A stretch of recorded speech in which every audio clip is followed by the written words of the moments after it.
Hello, welcome to study with fun YouTube channel. আজকে এই ভিডিওতে আমরা আইসিডিএস সম্পর্কিত রচনা নিয়ে আলোচনা করব। রচনার বিষয়বস্তু হলো পণ প্রথা। যাব না বাসর কক্ষে বধূ বেশে বাজায়ে কিঙ্কিনি। আমাদের দেশে নানাবিধ সামাজিক সমস্যার মধ্যে সবচেয়ে আলোচিত প্রসঙ্গ পণ প্রথা। পণ প্রথাকে কেন্দ্র করে ভারতের যেসব হৃদয় বিদারক ঘটনা ঘটে তার কিছু সংবাদপত্রে প্রকাশিত হয়, কিন্তু অন্তরালে রয়ে যায় অনেক কলঙ্কজনক অধ্যায়। সাধারণভাবে বলা যায় পণ প্রথা হচ্ছে একটি সামাজিক কুপ্রথা। আদিতে বরকন্যার নতুন সংসার সাজাতে উপহার সামগ্রী দেওয়া হতো। সময় পরিবর্তনের সাথে সাথে এই উপহার পণ প্রথার রূপ নিয়েছে।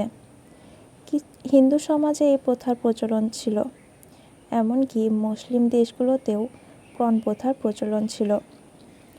পূর্বে কন্যাপক্ষকে পণ দিয়ে পাত্রপক্ষ বিয়ে করত, কিন্তু বর্তমানে এই ধারার পরিবর্তন হয়ে বরপক্ষ কন্যাপক্ষের কাছে থেকে দর কষাকষির মাধ্যমে পণ গ্রহণ করে। 19 শতকে রাজা রামমোহন রায় ও ঈশ্বরচন্দ্র বিদ্যাসাগর এর বিরুদ্ধে প্রথম সচেতন হন। তারা এই প্রথা রোধ করার জন্য আইন প্রণয়ন করেন। আজ কেবল ঈশ্বরের কাছে নালিশ বা প্রার্থনা নয়, নিজের ভাগ্যকে জয় করার অধিকার অর্জনে নারীকেই হতে হবে অগ্রণী।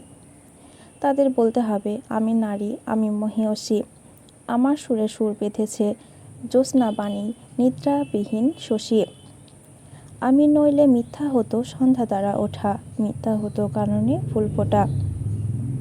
তাদের শিক্ষা দীক্ষায় এবং আর্থিক দিক দিয়ে হতে হবে স্বাবলম্বী। আর ভারতীয় যুব সমাজকেও হতে হবে উদার। সামাজিক দেনা পাওনার ঘৃণিত পণ্যের দাবিদার না হয়ে হতে হবে আদর্শ দেশপ্রেমিক ও দায়িত্বশীল স্বামী।